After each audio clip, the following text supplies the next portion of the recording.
join in now. Okay.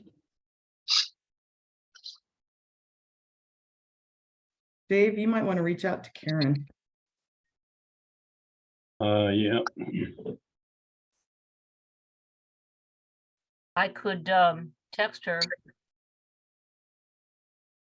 Yeah, Dave can give her a call. Okay. Stephanie, your hair is getting awfully long. I have a haircut Thursday. We don't have time I'm a to big fuss. dog fan. Where's my girl? My girl's on her perch, Amy. I saw that you had a new person, a new doggy. Yeah. Yeah. How old is she? She's 6. She's on her perch over there. You know, it's your background is fuzzy, so I can't. I know, that's intentional. Okay. But she may come over for a visit. Hi, George. Hi there. Yeah, my background is always fuzzy. You chose it. Yeah. Well, So let's see, what do we have a quorum? You have 2 present, that is a quorum. We're All trying right. to trace down Karen. Karen gave me a call about 45 minutes ago, and she said she was stuck in traffic in East Bay and she would oh, there she is. She said she might make it late. Okay, she's Looks like- connecting with audio. Hey, is No, she's all the way. you're not on the East Bay, are you? She's home now. she's I was on- going to say she's not on the road. Hello, Karen. She's got to get her audio, but we see her. I'm wondering if she had the same issue you had, Amy. I don't know. Well, she's here, so I Okay. just had to. I'm not going to tell you what I had to do because you'll laugh. Okay. I got it. Karen's connecting to audio. Good. Looks good, Karen. Ah, finally. All right. You know, Good. I'm George, so you have sorry. a full quorum. Everybody is present. Okay, well, let's call the meeting to order, and we have a quorum, we have a full membership and a quorum is present. I think there's some echo, George. Yeah, You have Karen, another Are you on both? speaker on? Am I the one that's the So sorry, problem? folks, you know, because I was elsewhere and probably, logging in. You got it? I'm no, home no. now, but because the computer and Zoom and nobody wanted to recognize me, wanted all my information over again. Oh, boy. Because I'd been logging in from somewhere else. I'm home now, but Can you turn up your volume, Karen? Please. how's that? Any better? You're, No. you're, Well, we can hear you, but you're I a little can't weak. hear. It sounds like I may be twice. Somebody's logged in twice. Somebody's got two audios on. Is this any better? It's only our Okay, Phil. it's only our 3rd year of operating under remote meetings. We still can't I'm get really it sorry. right. No, it's because I just got home. And George, while I was can you away, yourself? There we go. So is this better now? Here's all that. Well, it sounds like, see, I've background, I don't, I'm only logged in once. What about a telephone? Maybe.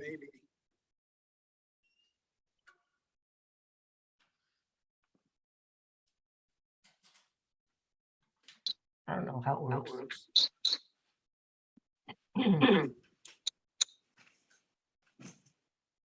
I don't.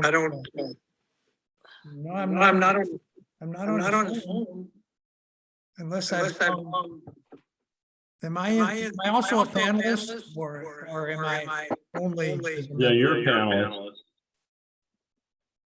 Well, am I also in that other category, like an attendee?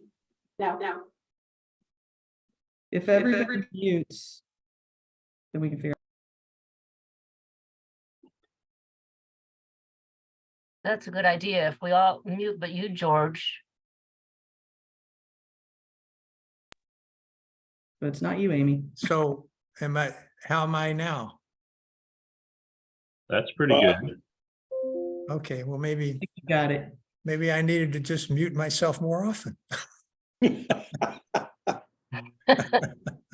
Well, we've called the meeting to order and now we've kind of dribbled around a few subjects or whatever. Yeah. So let's start the meeting, and if we have this again, we'll ask people to mute and selectively. Can we, are there any members of the public that would like to speak? Please make that known to us. Can we have a roll call first? Okay, you're right, on Zoom. Sarah, roll Yes. call, please. Director Paul?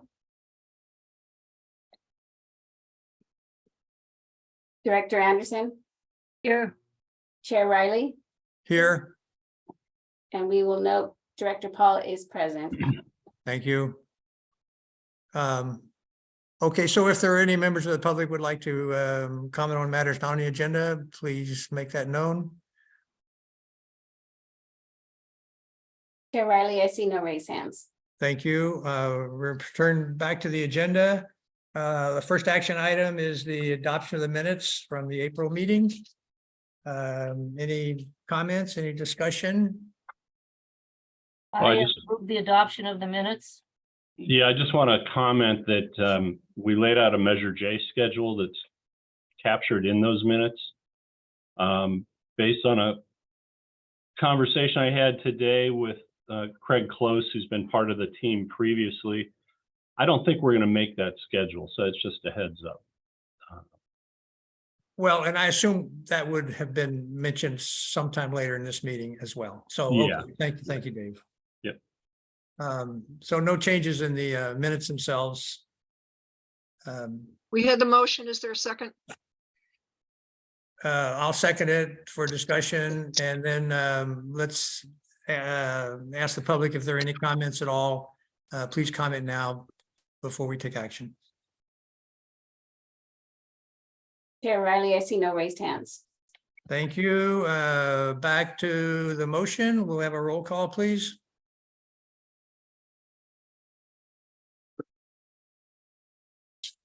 Director Anderson? Yes, Director Paul? do it again. Director Riley? Aye. Let's see, I'm not sure where Karen went. You might remind, I mean, I don't know if she can hear this or not, but you might remind her the password was different. Yes, I will let her know. And does she know that? I will let her know right now. Okay, thank you. So, okay, moving to item number 2, discussion on outreach efforts. Phil, I think unless Dave, you want to open it? No, we'll let Phil, included in your packet were the most recent activities, but we'll let Phil just kind of cover what we've done and where we're headed. And I think there's a PowerPoint also. Yeah. Oh, yeah, right. Okay.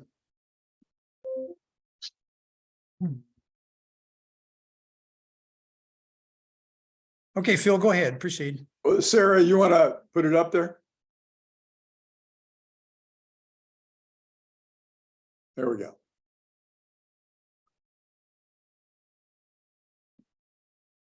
Okay, you can move on to the second one.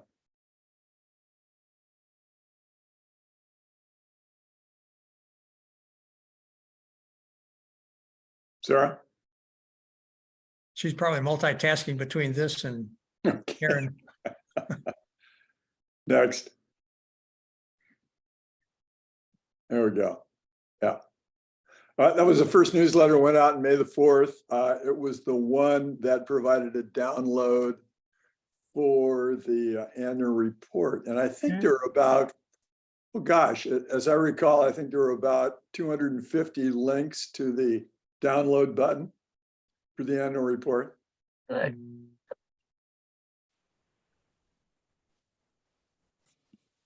Next.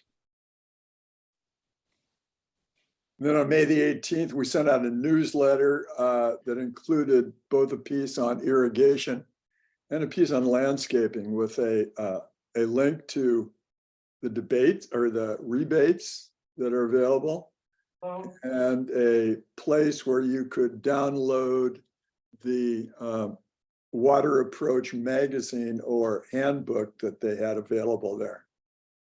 And then there was also an opportunity to register for the free webinars and that we've got listed for the next 2 or 3 months. Next.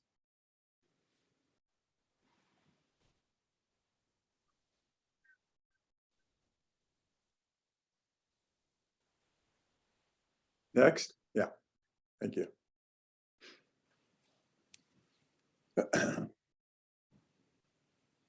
Then on the 18th, we had a branding ad that ran, half page that ran in the weekly and also in the Pine Code on irrigation and debate and rebates. Next. And then on the 22nd, we sent out another newsletter that was the most recent one on the fact that ASR has exceeded goals for the year so far, 540 million gallons stored. What was that? 1,656 56 acre feet. And then we had a branding ad, a half page in both the Monterey County Weekly and the Pine Cone with the same message. Whoops, I had irrigation debates. That was for the 540 million gallons stored. Next. This is kind of a rundown on social media. Right now, I'm using ads, sort of reductions of ads that we've been branding ads and advocacy ads that we've been running.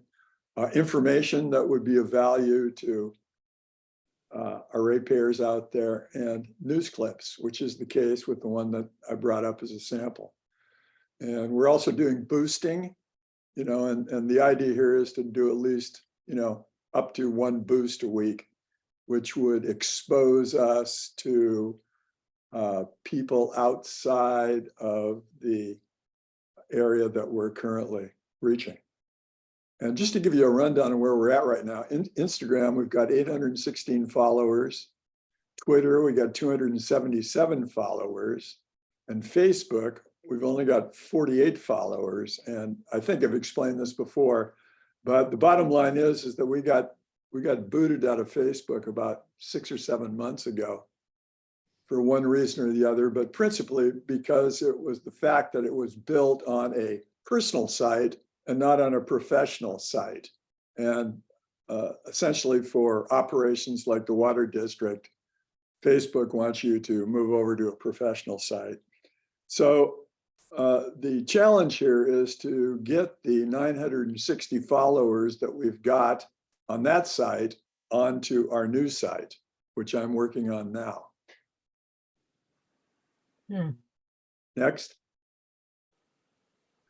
This is the full page ad that's going to run in the weekly next week for the Summer Splash campaign.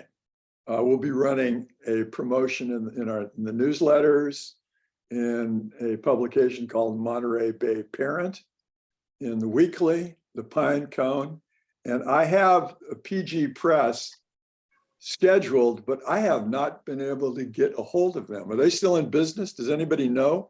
I've been wondering the same thing because I haven't seen the paper Oh, for, they were publishing every other week, and I Yeah. haven't seen it now. I've been meaning to. I'll try calling too and see if I can. yeah, if you would please. I've called them a couple times and emailed them twice and no response. So anyhow, so that's where we're at with that. Next.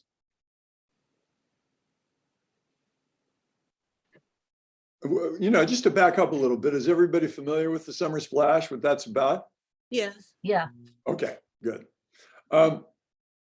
Coming up, what we had talked about is maybe doing a newsletter next month, at least one newsletter that would include that would deal specifically with frequently asked questions. That's one idea that we had.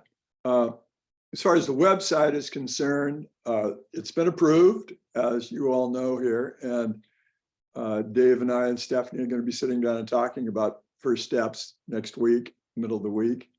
And first and foremost, the plan is to update the existing desktop and mobile version to optimize communication. And from there, it's auditing the existing website to determine communication, editing, and design priorities. In other words, what's working, what isn't, what changes do we need to make, and go from there to sort of begin to design a layout that is going to get us where we want to go. And the plan here, my hopes are, is that we could have this completed within 3 to 4 months, 90 to 120 days. So we'll just see how it goes. But that's the deadline I've set for myself. Any other questions about the website? I have one. Shoot. Have you gotten any feedback, suggestions from anybody, staff or directors or anyone else about the website? Not that I'm aware of yet. Okay. Well, Certainly we'll put that message out again, Karen. You know, once we got the I don't ball. know if Director Paul is aware or not, but we did have a meeting with staff and we did go through. Oh, you did. Well, I think you were there, weren't you, Phil?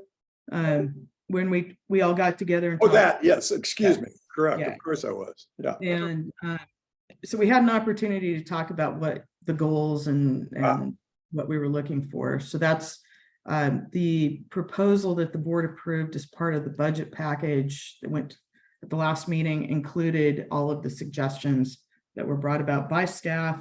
And then Dave had mentioned it in his general manager report the month prior. And so I'm not sure what feedback he received at that point, but we've included everything in this new proposal.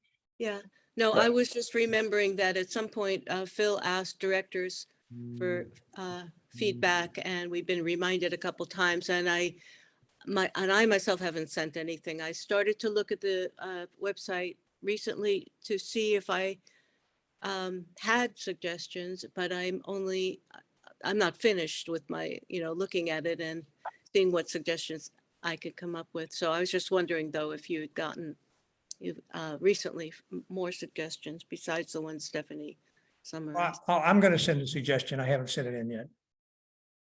I've Okay, got a few too.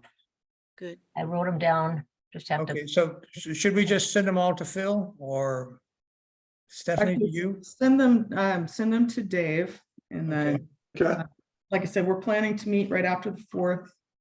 So if you could do it before then, that would be much appreciated. Good. yeah. You're meeting when? Right after which? I think we're going to plan to meet on hopefully the 6th of July. Oh, I see, of the board meeting. I missed that. No, just the outreach committee. So Phil, Dave, and I are going to meet. And then we will be finalizing his scope so that he can get started with a consultant. I'll send you my suggestions this Thank evening, or this afternoon. Okay, right away. Great. Thanks, George. Okay, so where are we with your presentation, Phil? Let's see. Okay, I guess you already ended it. Hello? I guess. Yeah, you went Yeah, to so the you were on last the last slide. slide. I can bring that up again if you like. Yeah, just the last slide, if you would, please. Yeah, it'd be great.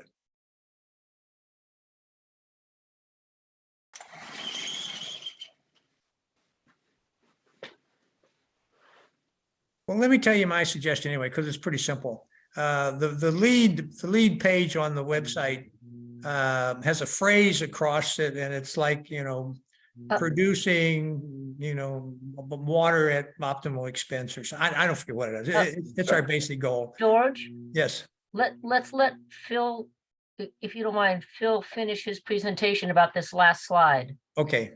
Yeah. Okay. And then I was just, maybe we could have a little chat here about the buyout status, Desert J, where we're at. Dave? Okay.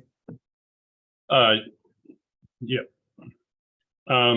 So by feasibility report, that's really the cost of service and rate update that we received in closed session.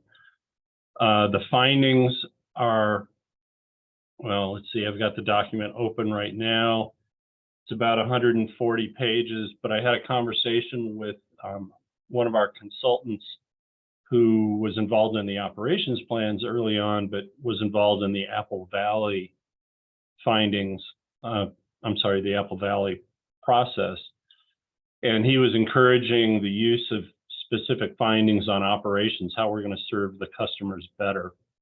Yeah. And I told him that we need to turn this document around to the attorneys. And if the attorneys find it useful, we'll bring Craig back in, Craig Close, to review the findings document. But there's still a lot of work to go. There's things that I haven't even gotten to that were given to me by both Fran earlier. There's a lot more to go. So I'm already pessimistic that the July 13th closed session will come off. The document should be finished this week, or at least the draft for review. But that'll end up pushing the draft resolution for consideration probably into September at this point. But it is what it is. Yep. Well, the findings are, is that the heart and soul of the petition? It is. And Claremont was specifically directed by the judge that they didn't substantiate their, so there's kind of two sets of findings. A typical resolution of necessity will have 5 basic findings that have to be found in any resolution of necessity. But in support of all of those, we've got, I forget what I'm up to now, but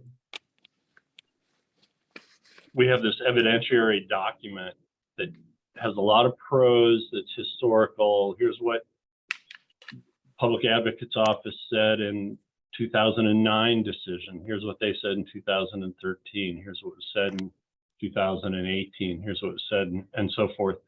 Highlighting weaknesses. So it's kind of it's a finding and then supporting evidence. Finding, supporting evidence. And the supporting evidence is kind of the narrative, the prose, as to what was done incorrectly in the past. The finding is the specific fact or fact of law or fact of operations that CalAm does a very bad job with blank, and we will do better, so forth. So anyway, it's a lengthy document that regular work keeps getting in the way of, but for once I can actually see the end, which is a good place to be. Good. Well, yeah, good luck. I agree it is what it is, but also it is the thing we want to push as soon as we can to get on the court's calendar. That's right.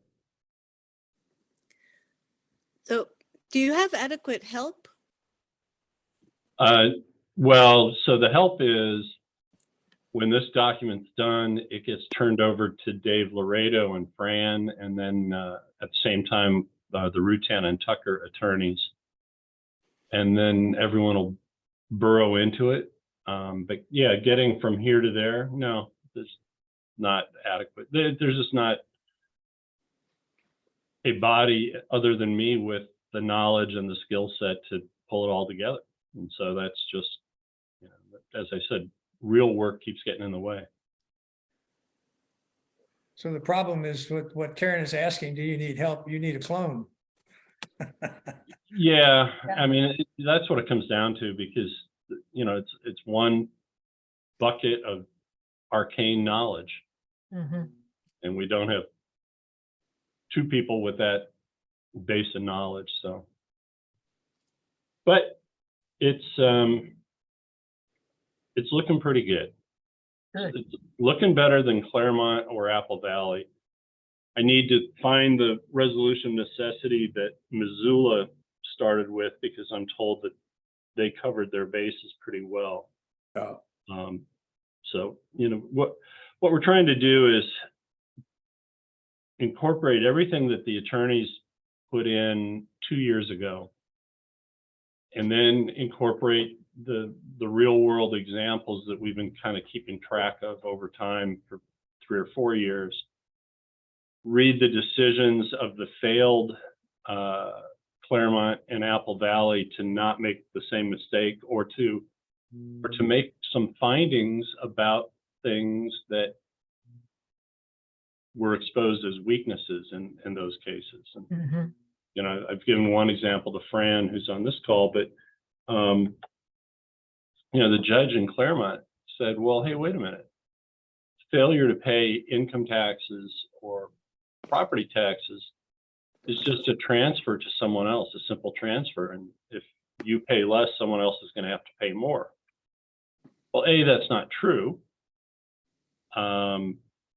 because you can't just raise other people's taxes, especially property taxes. But B, the sense of scale to a ratepayer in a small system is meaningful, but as a loss in state income taxes or federal income taxes, it's so de minimis that it is not meaningful. Mhm. You know, the amount of income taxes paid by CalAm to either the state or the feds is lost in the annual fluctuation of income tax receipts due to the economy. So, you know, it's like white noise. You know, if Apple and the high tech sector have a bad year, it shows in California's receipts. When they have a good year, it shows in California's receipts. And so it means a lot more to a ratepayer here to save, say, $3 million in federal taxes than it does to the United States Treasury to have that $3 million, because that, you know, it's like 0.00004% of their tax receipts, and it's like 3% of the local revenue requirement. So anyway, there's evidence of that nature, just simply because we know that that's an argument that CalAm's attorneys have used in the past. So part of this process is finish the document and go look at these other cities and special districts that have had experience. I've still got to go reread CalAm's Felton letter, because that'll be an indication into their thinking. And, you know, we just try to incorporate a finding for everything so that we don't get blindsided by a, you know, a legal argument further down the line.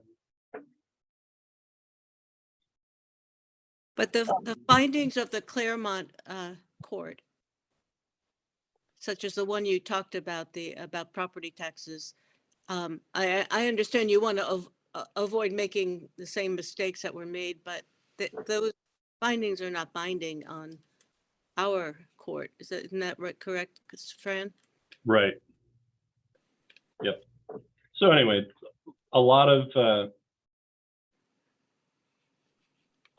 work left to go, but the issue with the judge in Claremont was, hey, you made a lot of arguments, but they all happened later, and they weren't in the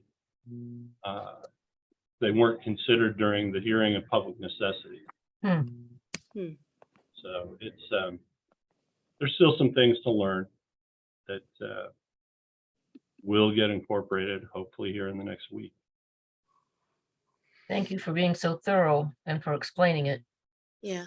Yeah. Well, it's about all the explanation I'll give you, given the audience of today's Sure, understand. meeting.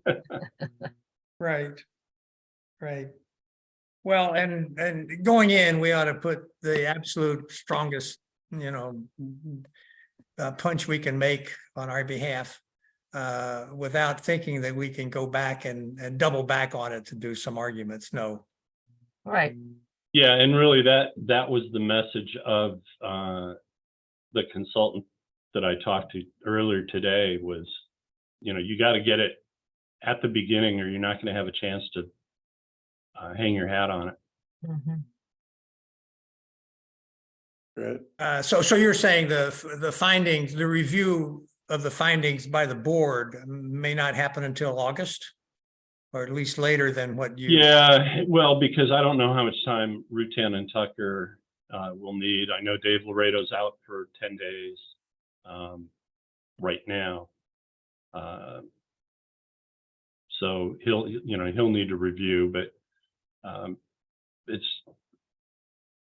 should be in their hands for at least a couple weeks to wordsmith. And if there's a lot of, the problem, it's a blessing, but one of our attorneys is very thorough on this stuff, and chances are it'll pique a lot of comments.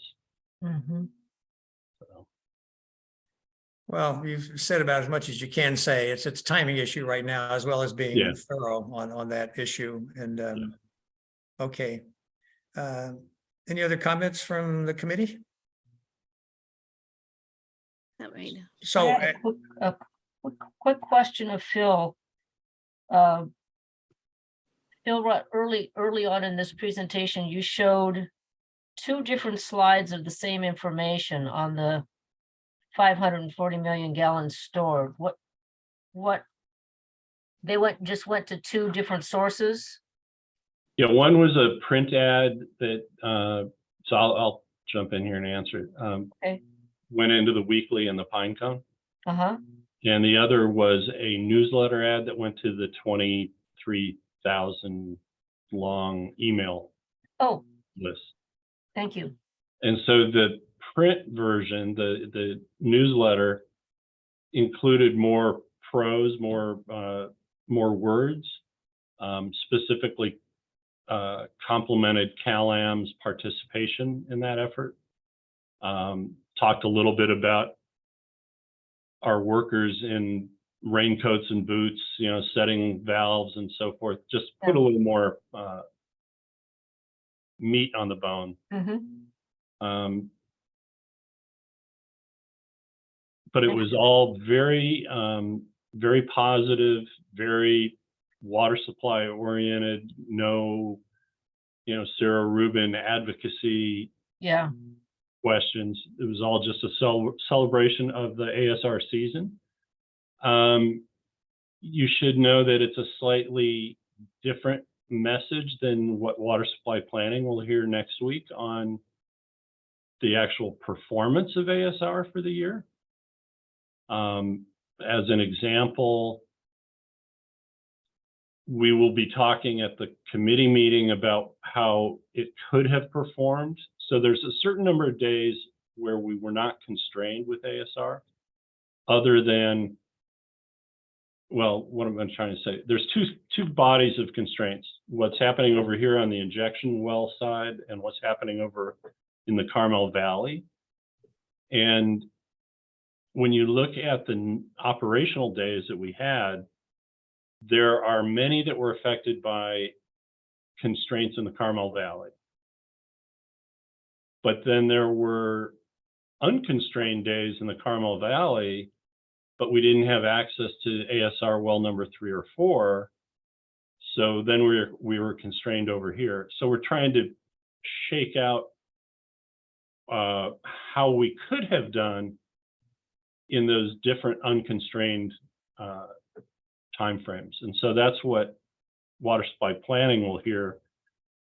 And instead of saying what a great year it was because it was our second best year ever, the message that the committee is going to hear is, boy, it should have been our best year ever, and we really left a lot of water on the table.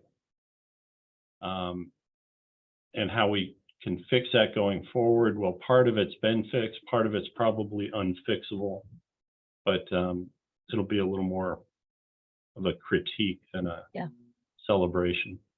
Sure. Thank you.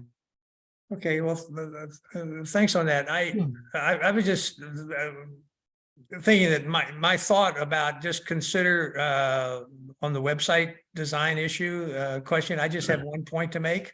When you open the page, there's a beautiful photograph and then there's a phrase going across the top and it's like the mission statement or a goal statement, just one phrase. And I'm just wondering if over time, could that phrase itself change so that it picks up different pieces of our goals or different pieces of our objectives so that it can change and it can say objective 2, objective 3, objective 4, or something or other like that. So you know that it's changing, but also it's a change of the very first thing that people see. It maybe rotates every, I don't know, 7 months or something like that. I don't, Maybe it rotates yeah. regularly. It could actually, George, I mean, it could actually, there could be 2 or 3 statements that we want to make at a time, and it could be rotating one after the other, maybe up for 2 or 3 seconds onto the next one, something like that. So we could get more than just one message up there. Yeah, what I'm thinking about though is you want people to come back to the website again and again, and then might, I don't know. That's the teaser that I want to address. That's all. Got it. So George, you're referring to just the right on the homepage, providing and protecting our region's water supply. Yes, that phrase, Okay. changing it or whatever, what Phil said, that could work too. Rotating. Yeah. Okay, well, then. So no comment on the fact that we're still showing the MPWMD successes for 2021 as the 6th When current piece of news. when I started looking at this, I mean, it's totally out of date. So, I mean, some things, it's just ton of stuff is out of date, but I figured that, you know that, so that's why I didn't mention it. That's on my notes too, but I just decided not to say anything. Plenty of work there. Yeah, Like when- George, I was thinking of somehow emphasizing water supply and also highlighting frequently asked questions, because I think, you know, people probably, I'm guessing a lot of people will want to go to the website for that reason, because they have a question about, especially a question about water supply. When are we going to have more water? You know, that. And Yeah. that, Absolutely, Karen.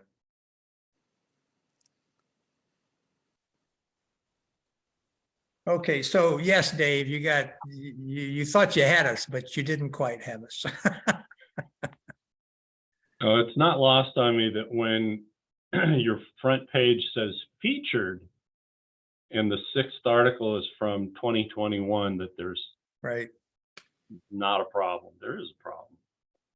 It's just a matter, somebody's got to pay attention to those issues and, you know, go over, just update, and update.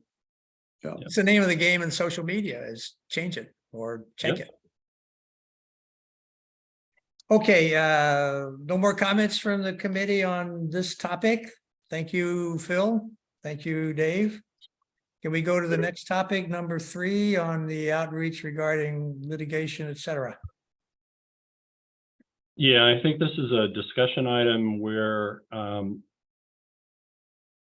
I guess we need to get clearer direction from the board. Do we want to have greater explanation of where things are heading in different litigations or not? You know, we went through this once with just the basic agenda setting, where part of our board wanted kind of the Marina Coast Water District example, where every lawsuit was identified, whether there was actual closed session on it or not. And we ultimately decided not to identify every lawsuit and only post them when we actually were having a closed session on a particular lawsuit. But I'm not even sure, you know, do we feel that the public has a need to know, or, you know, wants to remain current? you know, I think that our local press does a good job when there's an actual event, you know, when there's a written decision of a judge or a, you know, a filing, or, you know,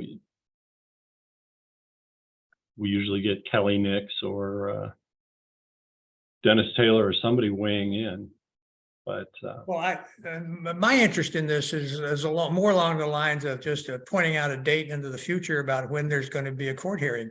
Not so much what the factors are or what the initial cause was for the action, yeah, but just to call attention to the fact that, you know, in sometime in August, there's going to be this hearing, and just having it posted so people can, if they get curious about it or interested, I don't know where they dig for details, but they might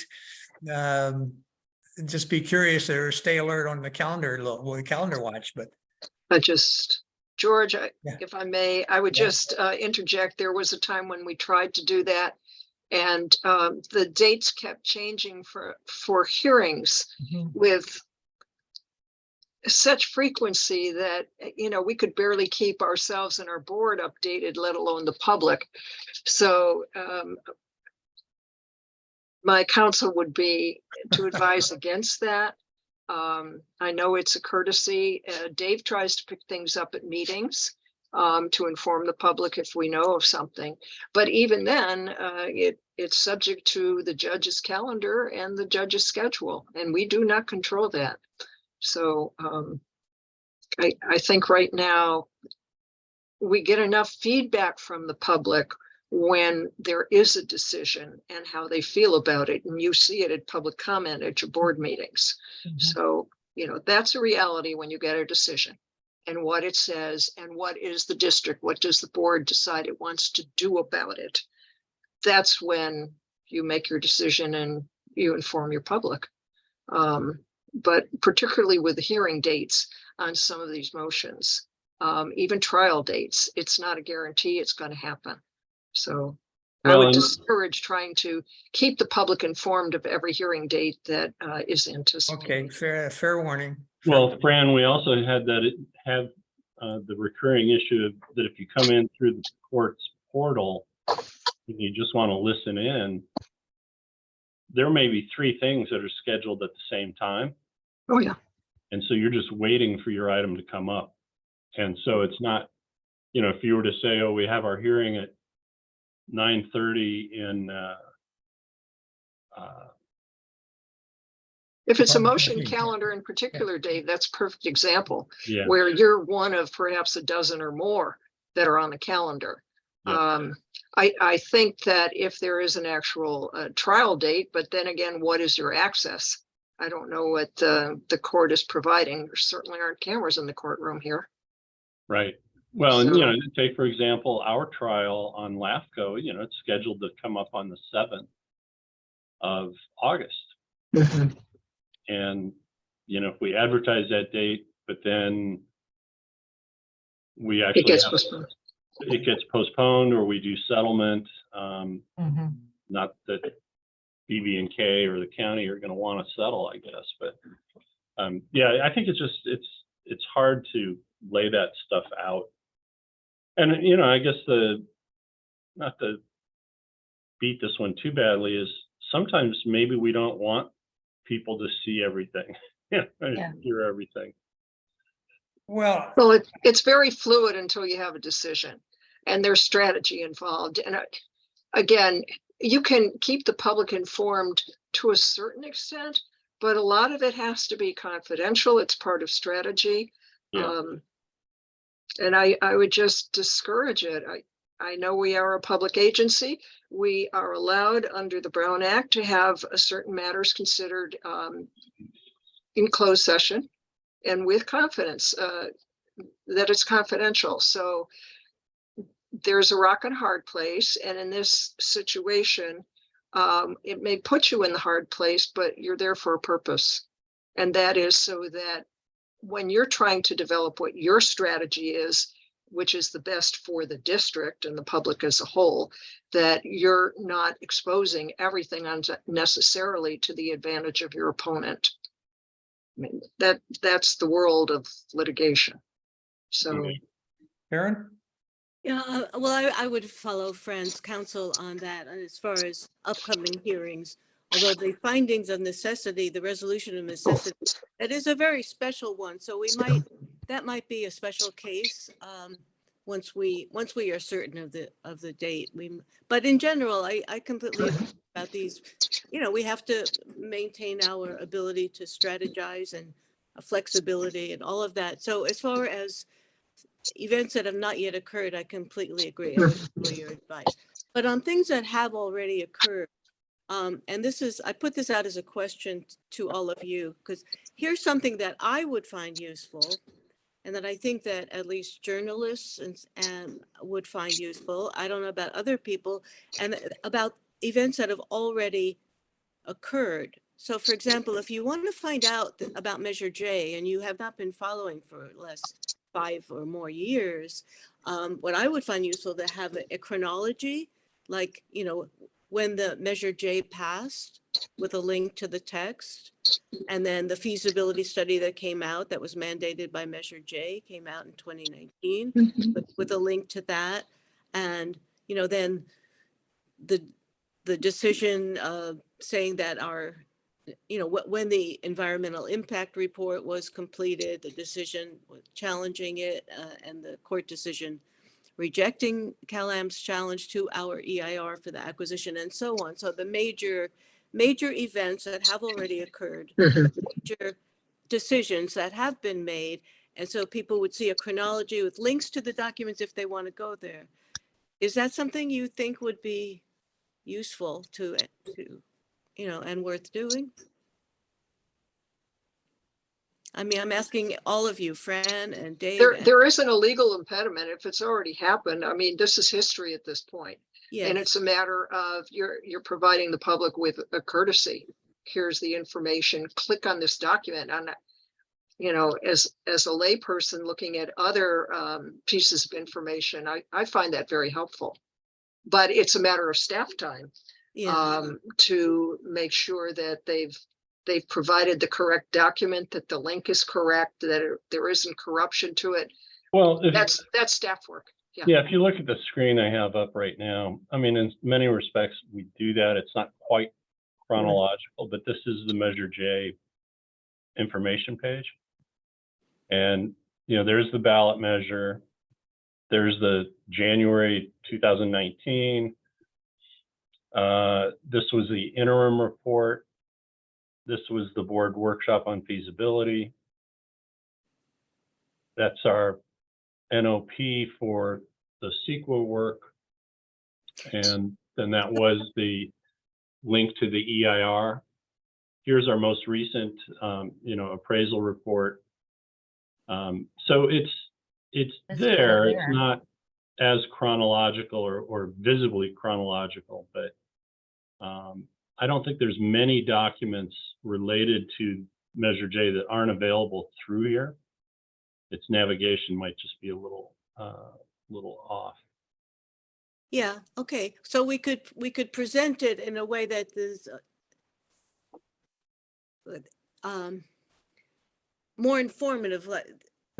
Chronological is what occurred to me, because that always helps me organize when I have a big mass of events and try to see, the chronology is helpful. So that's one way it could be organized, but it might be other ways. I see part of that page you just showed us has headings that were helpful, headings so that it gives the reader a little information about what the document is. And then off to the right, the blue, that was just links to documents, but if you're an average reader, you might not know what that is or why you should look at it, So it could just be presented in a more user-friendly way. Just the language of the titles of those, what you're going to link to. Yeah. Is that what you mean, Karen? Yeah, I mean, something telling people what it is. Yeah. Something very brief, so that and yeah, this is something I'm sure Phil could help with, to organize the information in a way that just looking at the page with the links without even going to the links to all of the documents, you kind of get an overview. The pattern. Yeah, Mhm. I think it's a great idea, Karen. Well, and maybe they're just a shortcut logo or something or other to say shortcuts or something, and then say to Measure J, to I don't know what, but LAFCO documents, to such and such, and just to help the public. Yeah. I would like to go back if then I'm supporting both Fran and Karen. I agree with you. Okay, so we'll drop that topic. But I want to go back to the listing of more items for closed session discussion. It doesn't mean listing all the litigation issues there, but those that seem to be I don't know where there might be more questions in the public or more curiosity about those. But I think the board should be more prepared, perhaps more informed, maybe more timely is more my point. And maybe every few months, we ought to have just a review of all of the things that are outstanding and not just the upcoming critical, the critical mass that's in front of us. Just so we're more in the flow of just the consideration and the actions that are being litigated. I'm thinking of the pending litigation that you can see listed, for example, Karen, at the Public Utilities Commission, when they list all their state cases, their federal cases, what have you. And while you can list them, there's usually a reason, because you're providing a status report or there's some activity and you need direction, George. We don't have that much outstanding, which is a good thing. Yeah. And you are advised when something timely needs your authorization. So to suddenly come up with a list of things, what you're doing is you're telling the public suddenly there's all this activity when there isn't. When there's not, okay. Yes, and I don't think that that's constructive. Mhm. All right, it's constructive when a council needs your direction that something has happened in the matter, and we bring it to your attention, and we're authorized again under the Brown Act with limited circumstances to discuss these things in closed session. And obviously, you're not doing a general briefing in public on this. With yes, we have the following matters outstanding. You know, they show up when you list them for closed session. Well, let me just pursue a little bit of a Brown Act question. In closed session, is it possible to raise questions about other litigation that hasn't been listed, but No. not for discussion, but to scheduling for a future meeting? Could we have a discussion on item A, item B, and then decide? You're not supposed to discuss anything in closed session that hasn't been publicly noticed. And I would suggest if that issue arose, that you would communicate with your general manager and general counsel that there was a need for the board to be briefed. And then we would have to determine if we had the appropriate Brown Act exception that allowed us to bring it up at that time. But no, you cannot randomly bring up something else in closed session, only those items that are specifically listed. And there's a reason, because the public needs to know that you're only allowed to discuss these two items on these particular matters, and the public has been following them. And if you suddenly, within closed session, start discussing something else, it's totally inappropriate, and we get in trouble, serious trouble. That is a Brown Act violation, and the district can get sued for that, and that costs money. So if, let's just say George has an item, has some curiosity about a suit that's active, but so-and-so, I could bring up in a public discussion of something related. Can we have a closed session discussion on this litigation? Not the subject matter. I mean, the topic, but no substance. And Well, just you as can I do it because every agenda that you have asks for agenda items for the future. But again, the wiser move would be to speak directly with your general manager and your general counsel, because if there isn't a justification and you've raised it publicly, then the public is going to want to know, well, why am I not seeing this? Mhm. Director Riley said that you will be discussing it, but you're not posting it on your agenda. Are you doing something illegally? I just think that's a situation to try and avoid at all costs. Okay, well, All right, I'm glad we're having this discussion. Again, the Brown Act is very restrictive as to how we conduct ourselves in closed session. And you don't violate it because violators get prosecuted. And it's not a happy ending. That's the reality of this. And that's why if you look at how we post things for closed session, we cite not only to, for a layperson, oh, it's pending litigation or it's negotiation with your real estate negotiator, but we have to cite to specific sections and then subsections of the Brown Act that justify and limit what we are discussing and how we are discussing. So I hope that helps you understand a little more clearly. I mean, we research every one of those. There's a give and take between management and council for how closed session is posted. And those citations have to be very accurate. Okay, this is good discussion. I appreciate it. Thank you, George.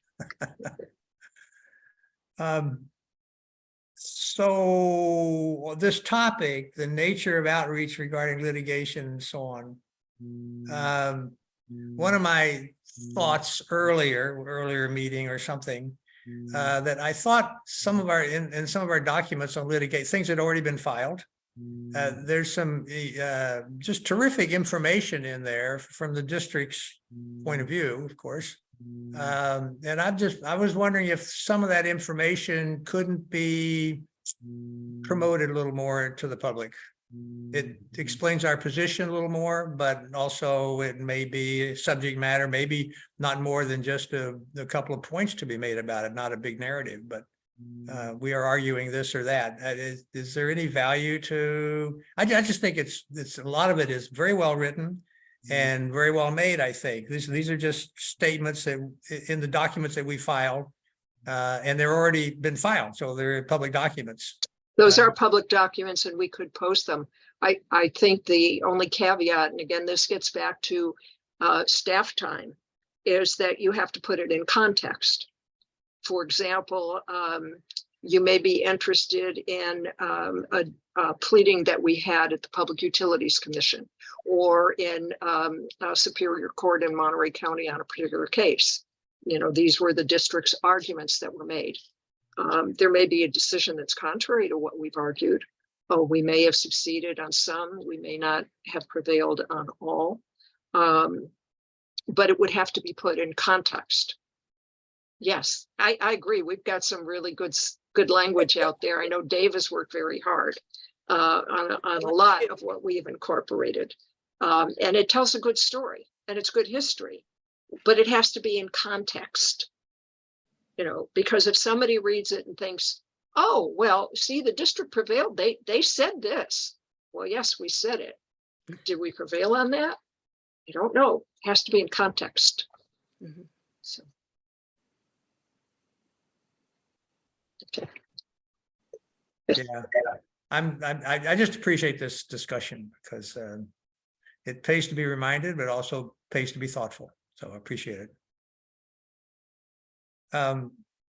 So does anybody have any trailing thoughts on this topic before we go to let's just go on to future items to be discussed? Yeah, just to summarize what I'm taking away from this discussion is that because of the need to put things in context and the need for staff time to do that and so on, that we should be selective. I mean, things that we think that are useful to put on, we can post, but we'll have to put, make sure that it's clear what the context is. I thought the best example was Measure J, because we do know that this is prominent in the minds of the public. Yeah, And I do think that with the website design that you're talking about, perhaps that's one of your primary focuses about, okay, let's have Measure J front and center, and how do we make this most accommodating to the public? They want the history, they want the latest status, what is it that they can click on a bullet or link or whatever and get it? And somebody who wants more in depth, well, we help them get there. But I think that's an excellent example of an issue that is front and center, has been ongoing. I'm sure you all get asked, what's with Measure J? When are we going to court? How are we doing with that? And so that is front and center in the public's mind. And I think the more we can do, particularly with the website, as well as our periodic communications, but the website is, it's there. It's always there. It's not something that we have to be preparing. So staff is having their meeting with Phil next week, and I'm sure they'll have their input as well. But I thought that was an excellent example, Karen, of something where we can be telling a story that is foremost in the public's mind. And the other thing has to do with water supply. Where are we? I mean, those are the two biggies. Where are we? Are we going to be on rationing or not? We had a wet winter. Are we okay? The 500 and what odd million gallons, that was great. That was great. But, we still have issues. Public wants to know, where are we?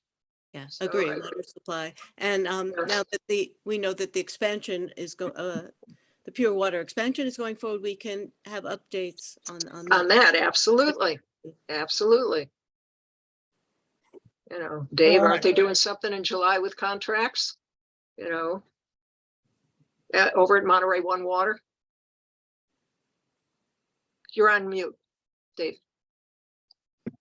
Yeah, the award, I think bids come in next week after the holiday.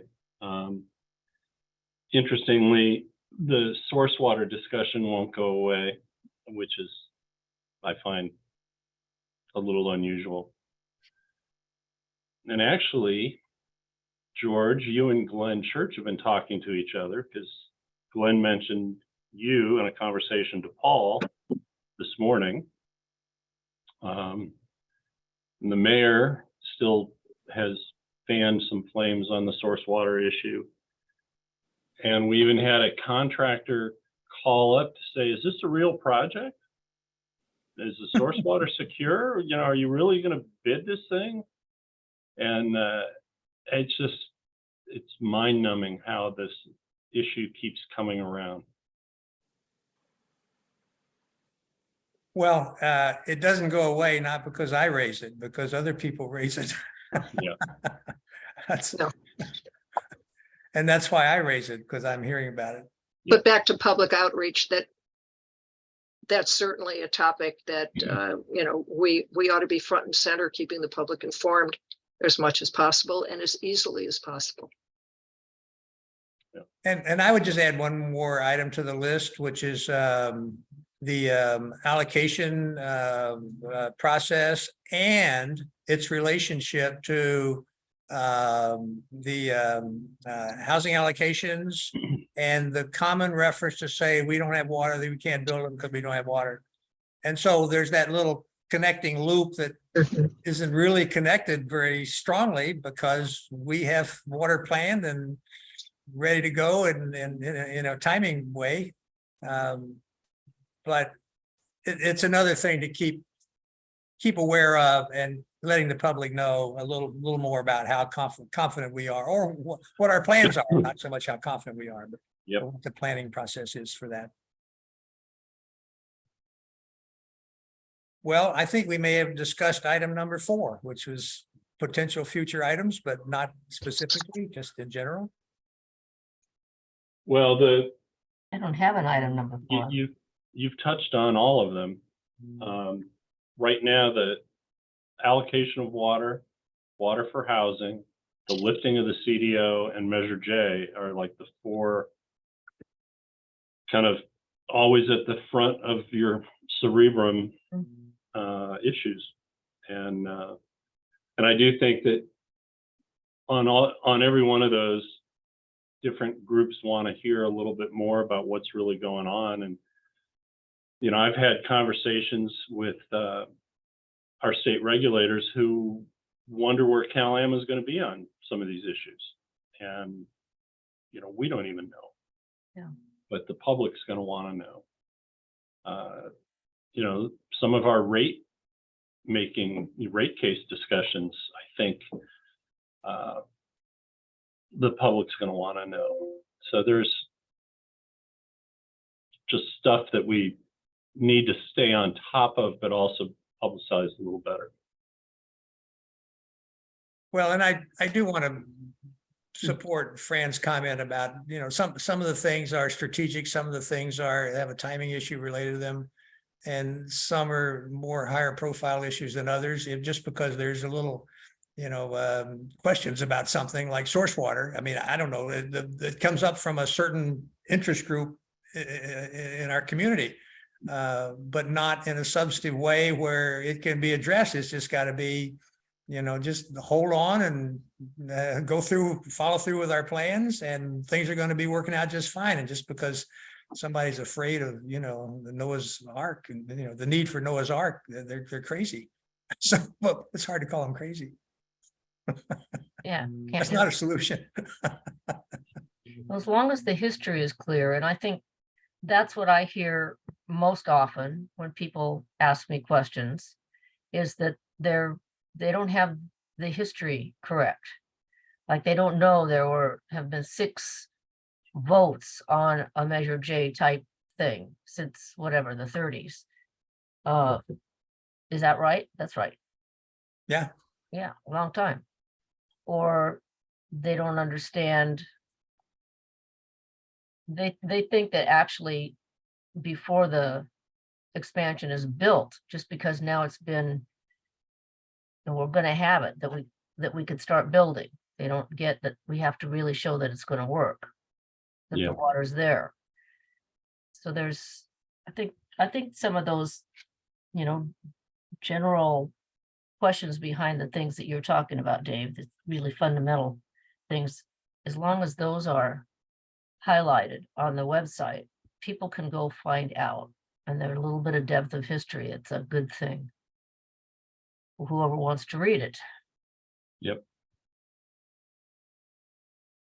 Okay, so I'm going to aim for a closing of this committee meeting unless there are other comments that George, should we see if Phil has any questions for us? Any particular questions for us before we close? so I asked Phil. Okay, Phil. You're muted. Yeah. Well, no, I don't, but I think once we get together and sort of begin to sort of organize and prioritize elements, I think at some point I'll be interested in your feedback to see whether we're on track there or not. I mean, I really appreciate some of the things that you brought up this evening. I can see where your interests are, and I just want to make sure that we stay on that track.